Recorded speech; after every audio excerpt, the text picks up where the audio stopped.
So welcome everybody to this latest in our series of free facilitation webinars. The aim of this series of webinars is to provide an opportunity to learn more about facilitation and ICA's technology of participation in particular in a free 1-hour interactive online session that offers an experience of virtual facilitation as well as some content about facilitation and how it can be applied and what difference it can make. The recording, the meeting is being recorded and the recording will be made public afterwards. So please don't share anything in the meeting that you would not like to be shared publicly. Please do introduce yourselves if you haven't already in the chat pod on the right and by responding to the polls in the center of your screen. And I will just briefly talk you through today's session before inviting my colleagues Sunny and Rob to introduce themselves. It's a 4-part session, as you can see in the agenda in the middle left. After a few minutes of introductions, we'll hear a presentation from Rob based on his book, A Compassionate Civilization. We will then give you an opportunity to raise some questions and comments and have some discussion about what we've heard from Rob. And then we will put some questions to you about your experience of applying facilitation for social change, and in particular sustainable development and mindful activism. And we'll respond to your responses and give you and us all a chance to talk about what comes out of that. And then we'll take a few minutes to close before we, a few minutes to reflect before we close at the end of the hour. So thank you all very much indeed for joining. Let me invite, first of all, Sunny to say a few words. Thank you, Sunny, for joining me again from Denver. Yeah, I'm quite excited to see what you all feel about or experience in terms of this particular webinar content, because we hosted Rob for a series of 8 dialogues through our Virtual Facilitation Collaborative a while back, and I was quite impressed with the book and Rob's passion in this area. So I have a facilitation and facilitation training practice here in Denver, just in case you wondered, and am moving as I get a little older more to virtual work rather than schlepping the tables around. So I'm looking forward to today's session. I'll pass it on. Likewise. And Rob, I'll invite you to introduce yourself in just a second when we go straight into your presentation. But first, let's just have a look at who we have here. There are 9 of us in the room so far, including the 3 of us that you see at the top. And it looks like climate chaos and warfare and violence are your top concerns. No, actually, systemic poverty is your top concern among the crises that Rob has identified in chapter 1 of his book. And not surprisingly, all of you practice, or 80% of you practice facilitation in some way or another in your work, a lot internationally and a lot of professional facilitators among you. Rob, would you like to say a few words about yourself before we go into the slides? Yes, if you insist. Yeah, I'm very pleased to be with all of you today. Looking forward to hearing from you about your experience, your insights, your questions, your comments. So I've known Martin and Sunny a number of years through our ICA connection. Very happy to be with them. And thanks, Martin, again for making this possible, this event. This is my first presentation of this sort online, so I look forward to learn from all of you. And Sunny and Martin, as you know, are master facilitators. Sunny said she's virtual, but Martin is always either in the air or in front of a group. So somewhere in the world. It's very amazing and impressive. So I'm teaching at New York University, Wagner Graduate School of Public Service. I teach innovative leadership, enjoying working with my students a lot. I still facilitate, particularly for the UN and other international groups. And I'm enjoying writing and being an activist. I'm a political activist. I'm very concerned with what's happening in my country and elsewhere. So I'm engaged in that way as well. Thank you. And thank you for joining us for this webinar, Rob. I should say I'm particularly I'm grateful that you've joined us and excited to hear what you have to say after receiving and reading your book a few months ago last year. I followed your work, as you know, for some time, and what I particularly appreciated about the book is how it not only explains the power of facilitation in bringing about social change and responding to the global crises that you have mentioned and that are of such great concern to so many of us. But I also found it fascinating and gratifying to see how you'd actually used the models of ICA's facilitation approach to even structure your thinking and to structure the book. So I thought there were two great reasons to invite you on to explain how you'd used facilitation both to structure your book and also how you see its role in responding to these crises and bringing about a more compassionate civilization.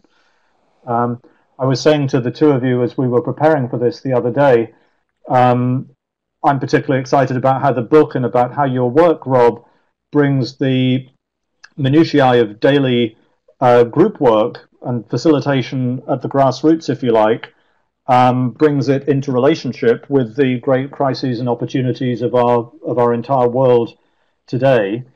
And so this webinar is a little bit of a diversion from most of my recent webinars, which have been much more practical how-to kind of webinars. This one is much more about why. But ICA was founded essentially to help people discover what it means to be responsible human beings and to play a meaningful role in one's community and society and to create the future together. And this book is a great exposition, I think, of that.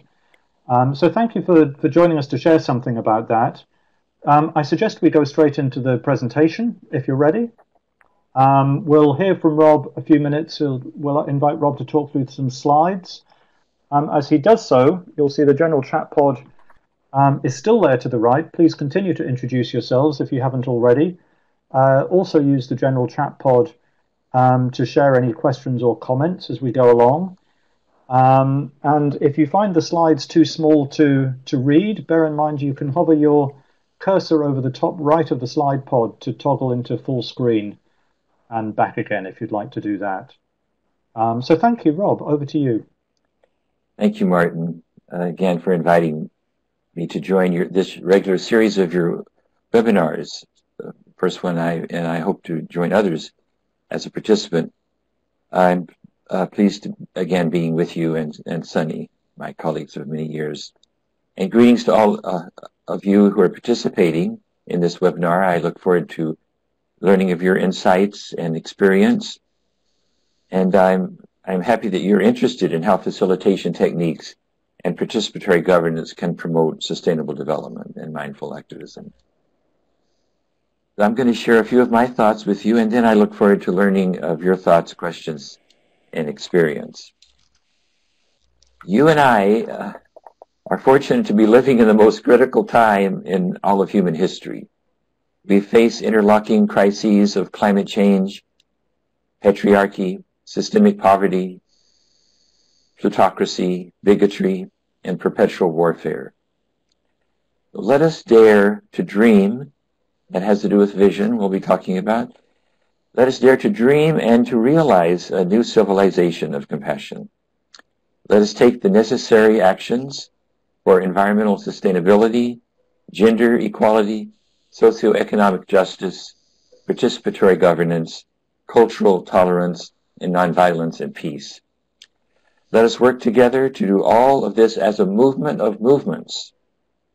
Let us do this as mindful activists, using methods of innovative leadership, including participatory facilitation, such as TOP, integral frameworks, and social artistry.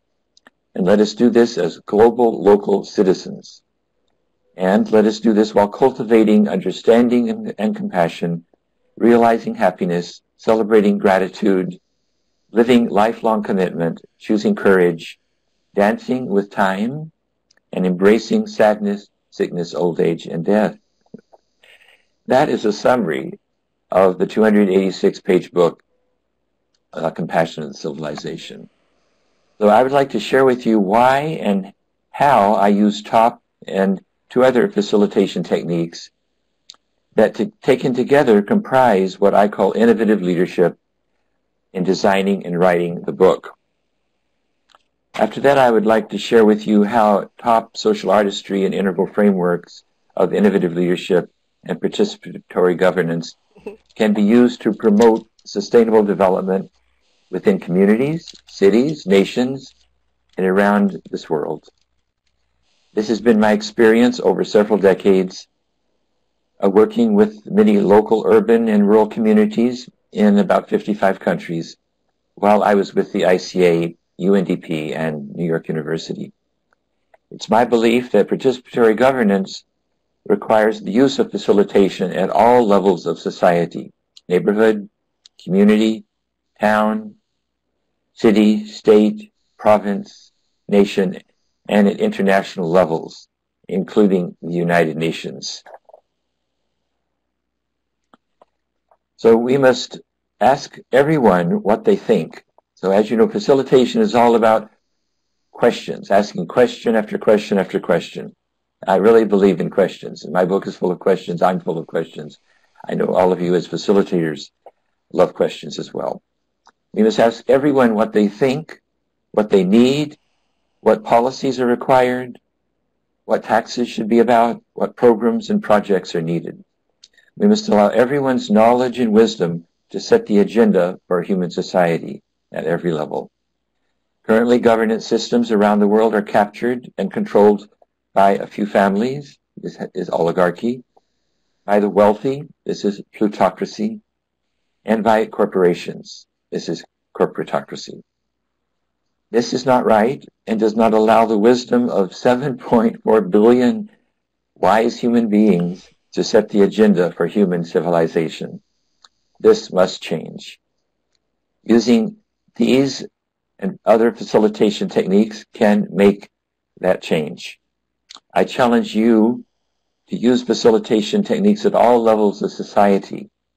I know you use them with organizations. I hope you will increasingly use them also with communities, with city councils, with state government, with national government, and so on, so that we can make the changes that are needed. So I'd like to talk to you about a few techniques. So the first one is the top participatory strategic planning method. And here you see the beautiful swirl. You begin by preparing and designing. Then you ask, well, what do you hope the future will be for your community, your nation, your organization, say in 5 years or whatever the time frame is? So the practical vision of the future. Then you say, well, what are the underlying blocks that could inhibit, could stand in the way of that vision? And you go deep into the underlying contradictions that could block the practical vision. Thirdly, you ask that the community, the group, the nation, the world, what are strategic directions that will deal with those underlying blocks and inhibiting factors and move us toward our hoped-for vision of our community, of our nation, of our world. And then finally, what are the implementation systems for action, what we're going to do Monday, what we're going to do next month, next year, that will implement our strategies, deal with the underlying contradictions, and move us toward our practical vision. So I have used this method so many times in so many countries and communities and organizations and in the UN. When I decided to write this book, I decided to use this method, particularly in chapter 2. So I asked, well, what is my vision of a compassionate civilization? And then I also asked the reader, and what is your vision of compassionate civilization? Sometime in the future, but what we also are creating every moment. What could block that vision? So I write about that, and then I ask the reader, what blocks do you see can inhibit our moving toward a civilization of compassion? And then I share some strategies in the book that could deal with those blocks and move toward the future vision. And I ask, again, the reader to share. And then of the implementation, I suggest some of the actions required and needed to realize these strategies and deal with the blocks and move toward the vision. So I found this inspiring myself, and I hope it is inspiring to others, that we share these questions. We share them in our neighborhoods, our communities, and our nations, and in the United Nations. So the next slide shows the method being used in the a peace summit in Ukraine. This was an amazing event. There were people from all over Ukraine gathered. There were 20 tables with 10 people in each. There are 20 facilitators, both international and local facilitators. They were dealing with the issue of how the Ukraine can decentralize decision-making, which is something new across the community. So this, they found the participatory strategic planning process extremely valuable, because everyone got to speak, everyone got their ideas out, and then that motivates you to implement the plan, because you have spoken, you have shared, and it becomes you have ownership. It is your plan. So as I mentioned earlier, I've used this process in villages, in Jamaica, in Venezuela, in South Korea, and other countries with the ICA, and then with the UN. I've used this method at the national level and at the UN level in conferences and workshops and seminars. Very powerful methodology. So I also teach it to my students at New York University. So if you haven't used it, I hope you can experience it and learn it and use it. I know many facilitation techniques. This using workshops and consensus building, grouping of data is a very, very powerful one.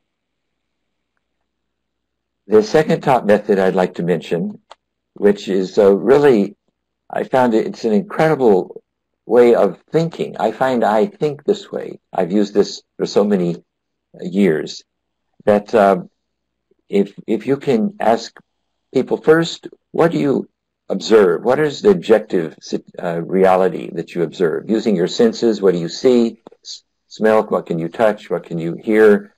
What are, if it's a document, what do you read? What are the key ideas, the key insights? So you ask objective questions. So you're starting at that level, objective level. Then you drop to the reflective level. Okay, well, how do you feel about it? What are your emotions? What does it remind you of? So you ask questions of the heart, getting deeper from the senses to your own relationship to whatever it is you're talking about. The third level of the method is to ask, well, what is your interpretation of these, what you have observed and felt? What is your story? What is the meaning? So you ask questions about the implications and the meaning, which is the interpretive level. And then the final level of this method, the focused conversation method of the ICA's top, is the decisional. So okay, given all of this, given all that we've talked about what we have observed, felt, and what it means to us, what are you going to do about it? What is your decision? What is your action? So these 4 levels, it's really a way of thinking, and to be honest, people use this whether they call it or not. It's a way of, we often just think about anything. But if you use this method with a group of people in a community, a city government, a state legislature, or in an international conference, again, very powerful results. So the next slide shows an example in ICA in Bangladesh. Here you see a colleague in Bangladesh training others in how to use the 4 levels. You see the 4 levels on the board, the objective, the reflective, the interpretive, the decisional. So again, a very powerful method which I would recommend to you. In the book, I use this method. In the preface, I invite readers to reflect on each chapter. What do you remember about that chapter?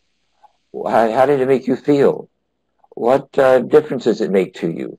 And then finally, what are you going to do with this information, this knowledge, this whatever? What action will you be taking? So I invite the reader to, and then going through the entire book, and then the study that Sunny mentioned, we did an online study which Sunny and her colleagues in Virtual Facilitation Collaborative led. We used this method throughout the study of each chapter. Again, very powerful. So I know some of you are using it. I hope others of you will consider learning this, studying this, and using it. A very powerful method.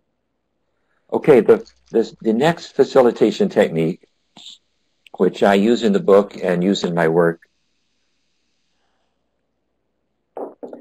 I learned from my colleague Jean Houston, and I've known Jean for I guess over 30 years.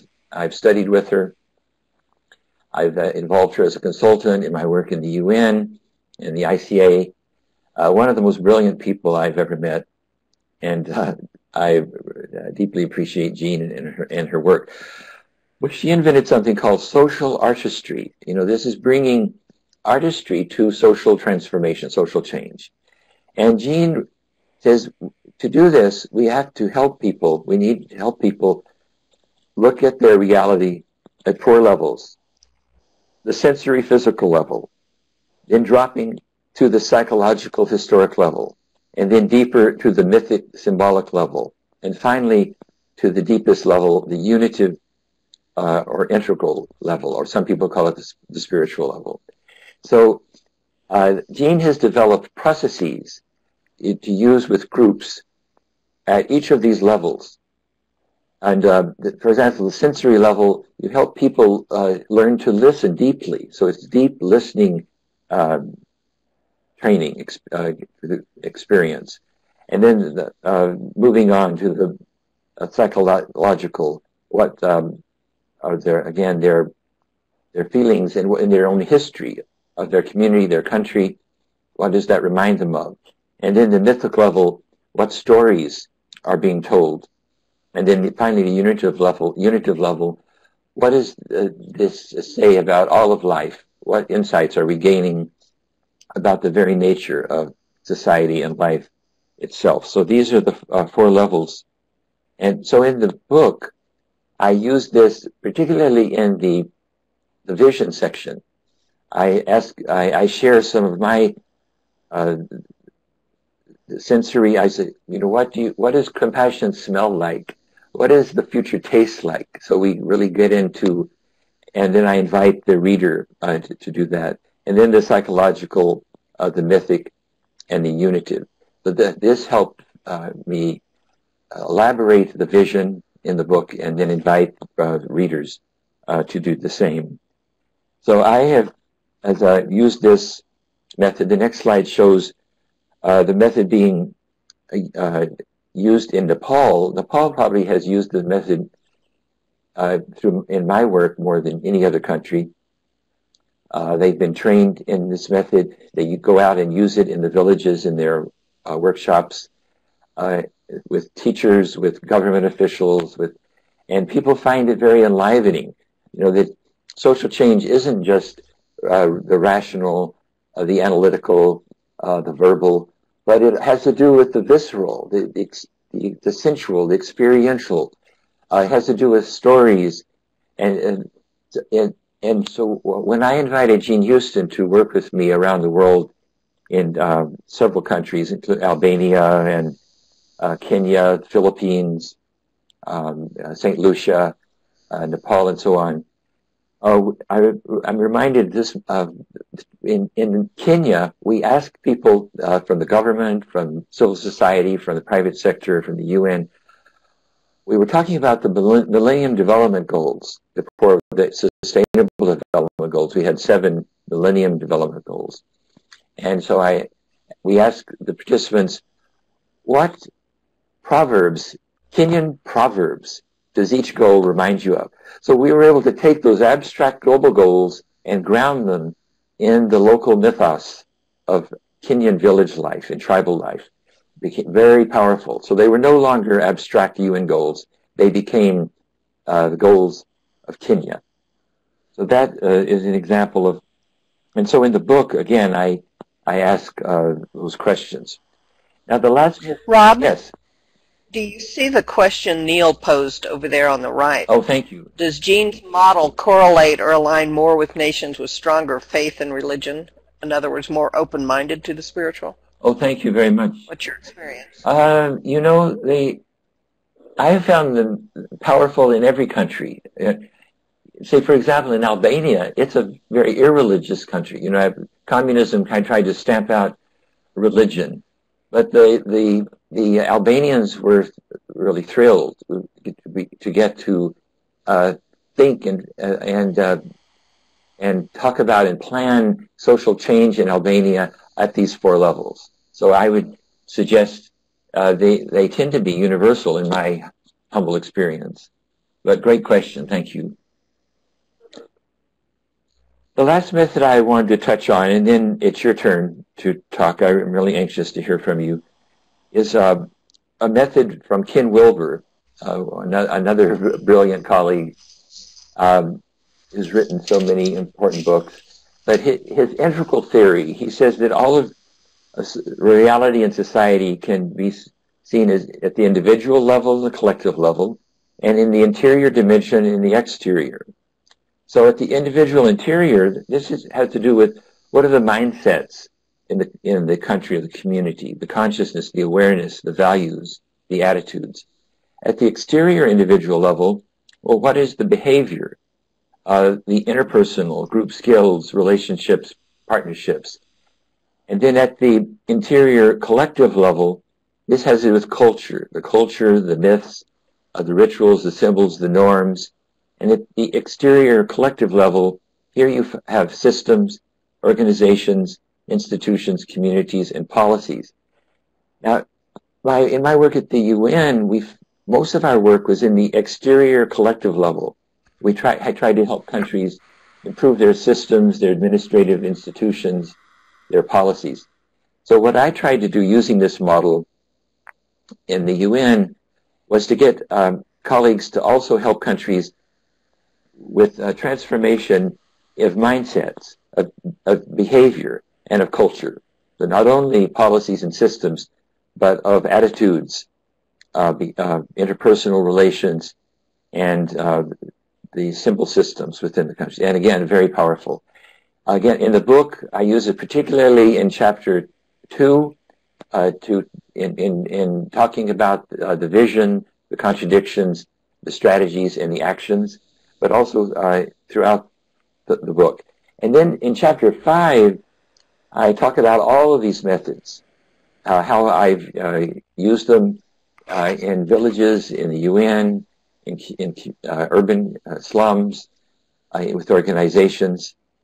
So that again, this method, some of you I'm sure are familiar with it. If you aren't, I urge you to read some of Ken Wilber to get this chart, this method, this framework can be used to help groups analyze the situation and also to plan.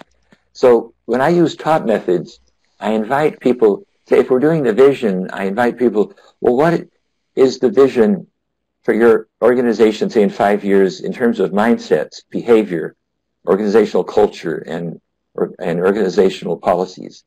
And also with the social artistry, in the top methods, I invite people to use the 4 levels of social artistry in their vision, their actions, their strategies, and so on.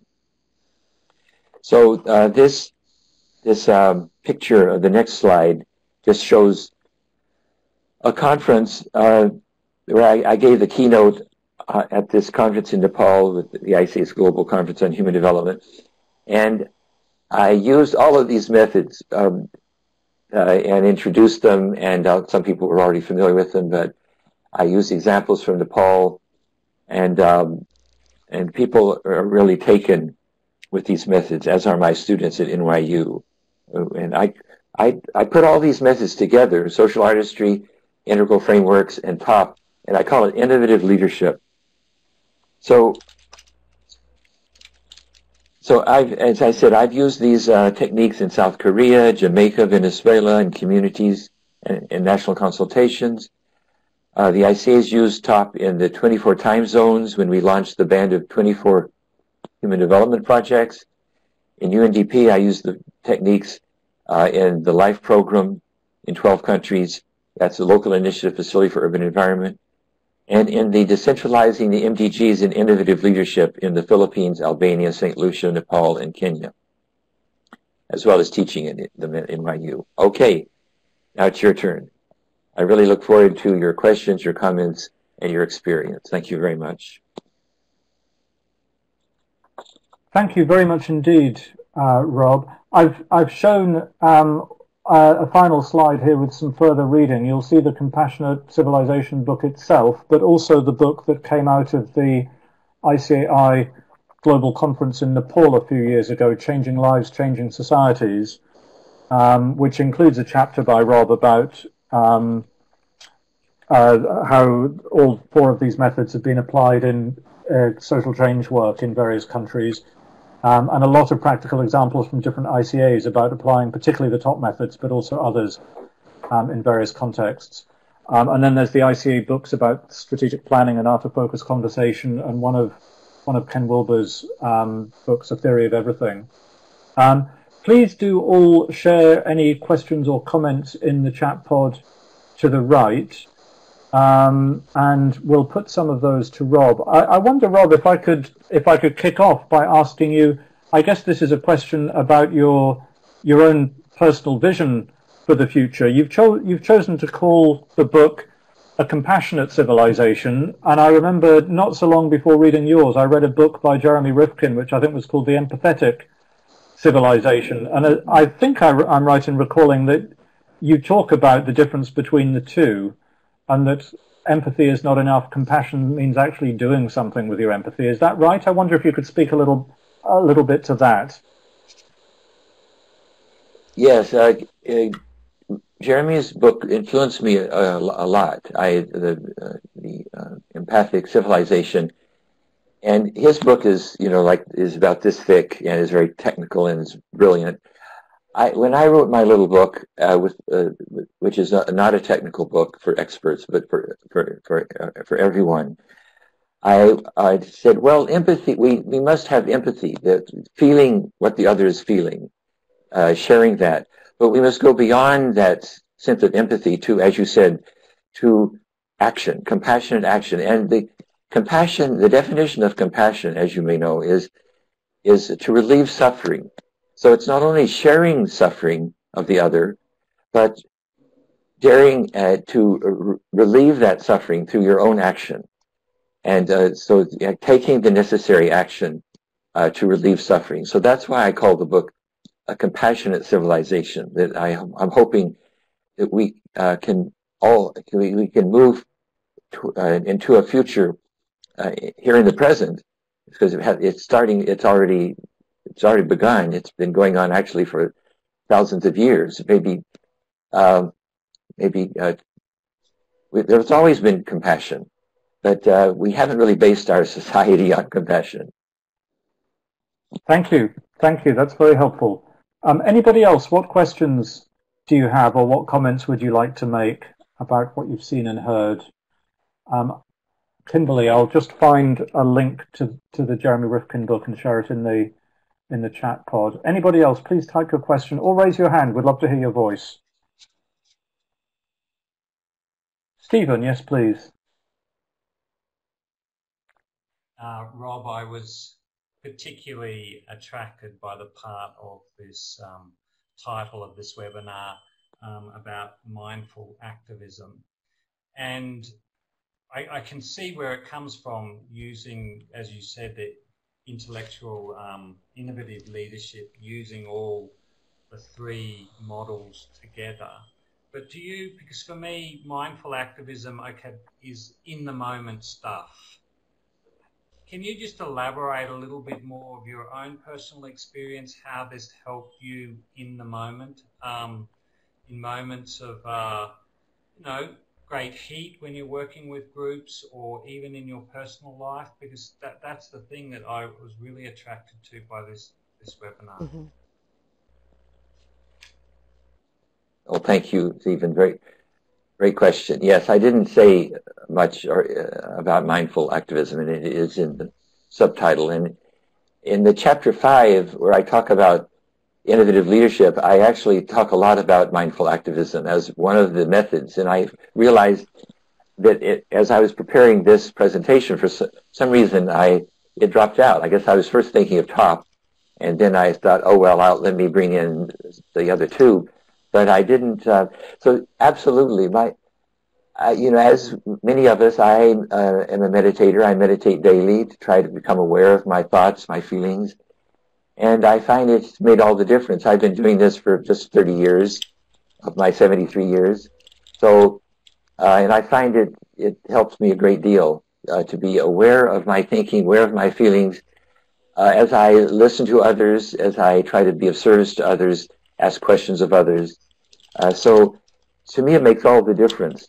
Activists often get burnt out, you know, just working, and they become despairing or cynical or so what has kept me fresh? So many people say, in the UN, people used to say, did you just join the UN? You're not cynical. I said, no, I've been here 16 years, but I take care of myself. So mindful activism for me has to do, as you were saying, has to do with taking care of yourself so that you don't burn out, so that you do stay fresh, you do stay concerned and interested. Of course you fall into despair. I fall into despair every day, particularly in my country with my government. But I say, no, I'm not going to stay in that despair. I'm going to spring out of it, move through it into action. And then, so I with my family, my neighborhood, my city, my town, with my colleagues on social media, in my writing, my teaching. So, yes, for me, mindful activism is that caring for yourself so that you can care for others. Thank you. A critical skill, I think, for anybody who's engaged in doing anything that's important to them. And anybody who's not struggling with it, maybe they should be finding something more important to do. Martin Farrell, you had a question. You had your hand raised. Would you like to go ahead and speak? I did, and I put it down again because I think, Rob, you just answered it, which was really about how, on a personal level, it's possible to survive and thrive in a situation of permanent onslaught. And this is a challenge for me, and I guess it's a challenge for all of us. So I think you've probably amply answered that. And I was going to ask that question and also to give an observation, which is that the way of dealing with that is to live out the compassion and to take action and so on, which you said just as soon as I raised my hand, you must have been reading my mind. Thank you. And all of that, of course, doesn't make it any easier. It's still tough and dispiriting and difficult and annoying and all sorts of things. So I think it's worth, as you've done very amply, is to sort of own up to that and to share that as part of the reality of doing the stuff we do. Indeed. You have said it better than I. Thank you. Thank you. Let's take just one more comment before we put some questions to all of you. Stephen, you have your hand raised. Would you like to go ahead? Yeah, just to follow up on that, Rob, is when you're doing your workshops, do you address that issue? Do you give time to that issue around caring for yourself? Because I know it's part of the 4 quadrants, but how much do you dedicate when you're doing those international workshops to that component? Yes, absolutely. I do what I believe in. So I use all these methods in everything I do, whether I'm training, teaching, or planning. So, for example, every group I begin with meditation. I don't call it that. I say, let's begin our session together today, this morning, by just being still for a moment and being silent. And I invite people, I say, you know, we're adults, you don't have to do this, I'm inviting you, but let's all just sit up and put our hands in our lap and glance downward, and just become aware of being here in this room together. And then I invite people to be aware of their breath, breathing in and breathing out. And I don't apologize for it. And I don't call it meditation or spiritual. I just say, let's just pause a moment before we launch into this day. We're all busy people. Let's take time to just relax, be still, be silent. And people love it. No one fights it. It's human. It's natural. People relax and they go into that. And then throughout the my workshops, I use, of course, ORID constantly, and the PSP, the Participatory Strategic Planning, social artistry. I ask questions on the 4 levels. In the integral, I ask questions in the 4 quadrants. And after lunch, if I'm doing it all day, after lunch, guess what? We dance. You say, what? Yes, in the UN workshops, even in New York University grad school, I have my grad students dancing. We do circle dances after lunch. So we come together and I teach them a dance, and then the other days I ask them to teach us a dance from their culture, their ethnic dance or a modern dance, so they're learning to move. Learning isn't just about rational process. It's about being alive. It's about being a human body and mind and heart. So I use art and dance and music. I also use music at the beginning of a workshop and at lunch and at the close of a workshop. Again, because the full human being is awakened. Thank you. Thank you, Rob. We have another question from Neil in the chat to the right, which I'd like to put to you, Rob, and invite you to respond to this as we move to the next layout. Neil says, I'm considering writing a book about the selfish gene in leaders. What are the obstacles that you faced, if any, in the early days of your engagements? So please, Rob, think and respond to that. And as you do so, I invite all of us to take a look at the questions in front of us, which includes something about challenges you've experienced in your own context. And let's share something of our own experience and insights in doing this work. Rob, how would you respond to Neil's comment? A great comment. Oh my, ego. Yes, I think we all have an ego, right? I have an ego.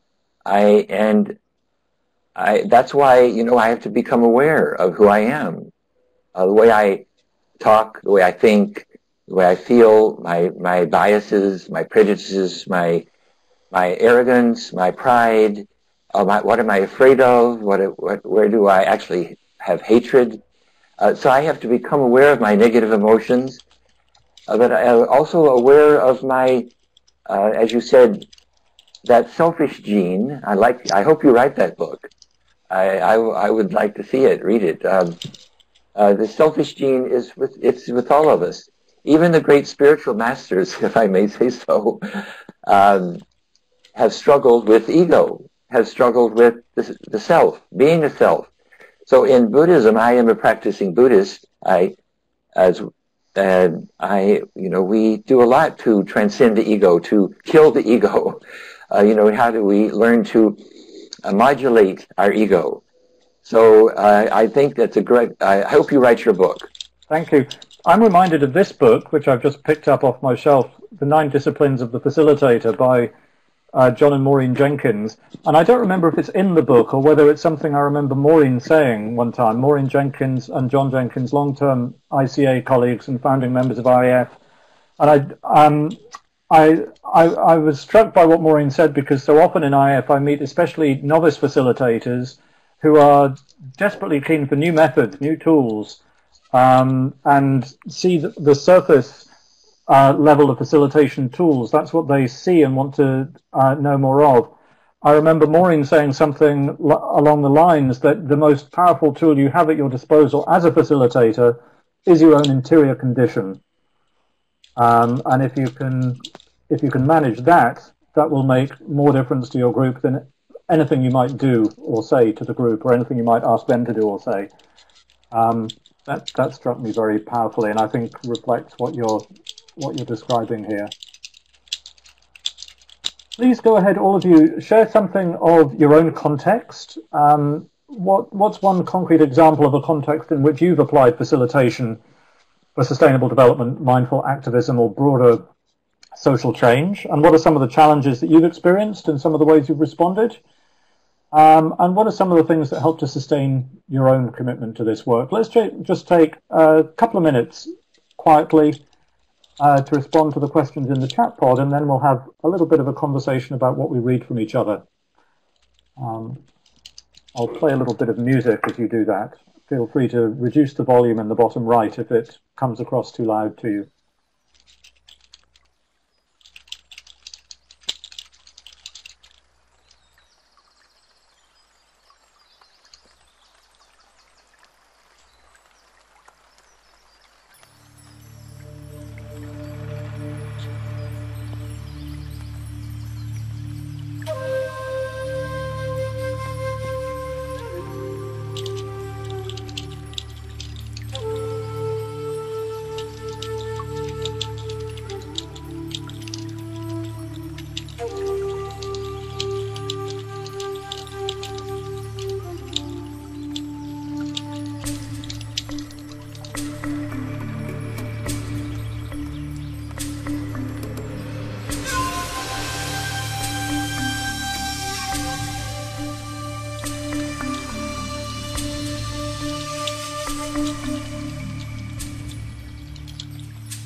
Oh, my mic is off. Thank you.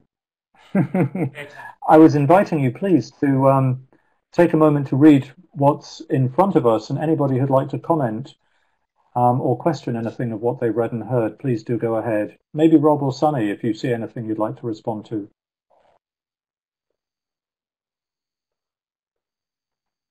Or anyone else. I was commenting on Neil's note that wider CPD activities help to sustain him. I wrote something similar under challenges, that my networking and learning with other facilitators goes a long way in helping me to respond to any challenges.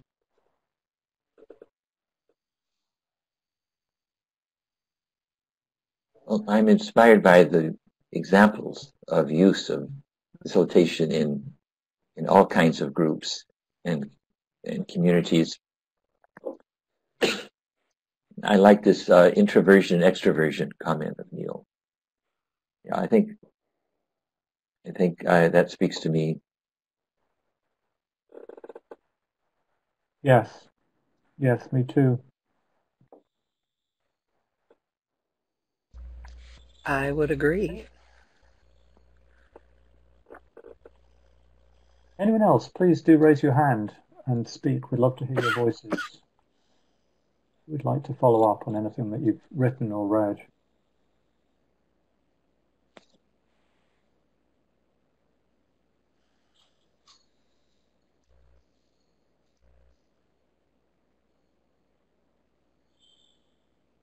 There's rather a lot to read, isn't there?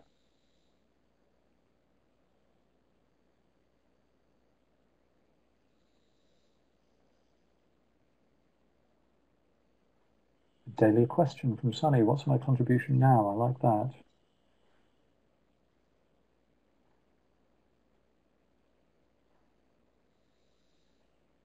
And Kimberly, I'm delighted that these kinds of webinars help to sustain you. Me too.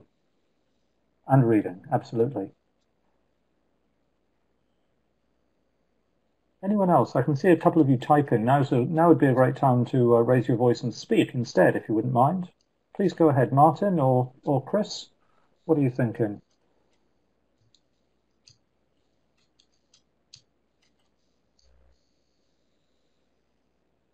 You're both muted, Chris and Martin, so please go ahead and unmute yourself and speak.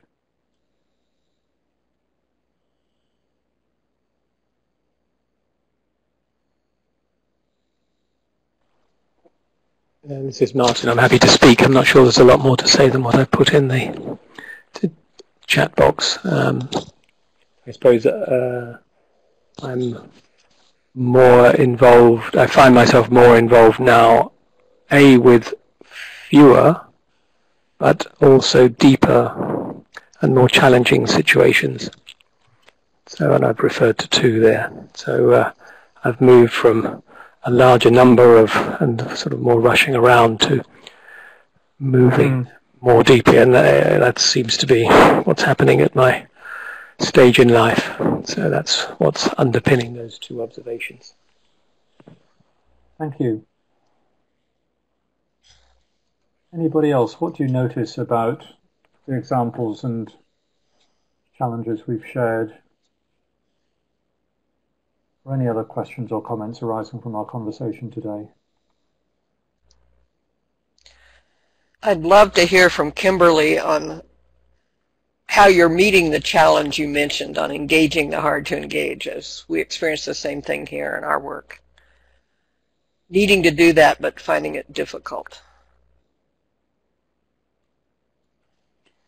One of the things that I'm experimenting with right now is gamification in the use of online game technology to bring in some of those harder to reach groups. So I'll let you know, Sunny, if it works out well, I'll write it up and send it into the global flip chart. Would love to see that. Thank you. Well, we're just a few minutes now until close time, so let me move us to our closing screen. Please do share any feedback or further reflections on the session as a whole in the general chat pod, which is now top right. And also, please respond to the poll in the middle, as some of you are doing already, to rate today's session. I shall close the recording in just a moment, and I suggest you share contact details after the recording is closed. You will also see some links in the bottom right to further resources, including Rob's blog on the book and the ideas in the book, and also recordings of the 7 sessions that Sunny and her colleagues at the Virtual Facilitation Collaborative led, group studies of the 7 chapters of the book. So that's the 4th of those web links. Thank you both very much indeed, Sunny and Rob, for joining me for this webinar, and to all of you as well. Would you like to say any closing words, Rob, before I switch off the recording?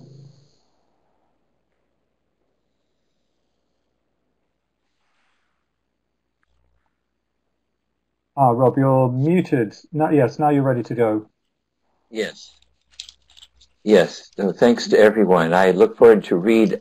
I read everything quickly, but I look forward to read and reflect on everything you've written and said. And thank you for this event, Martin, and everyone. I've learned a lot. Thank you. Thank you very much indeed. Sunny, anything to add? No, just appreciation for every time I encounter Rob in the book, something goes deeper, some pebble drops. So thank you. Thank you very much indeed, and thank you all. I shall circulate a link to the recording of this session and copies of the slides and a transcript of what you've shared in the chat pod. All of that will be on my website tomorrow.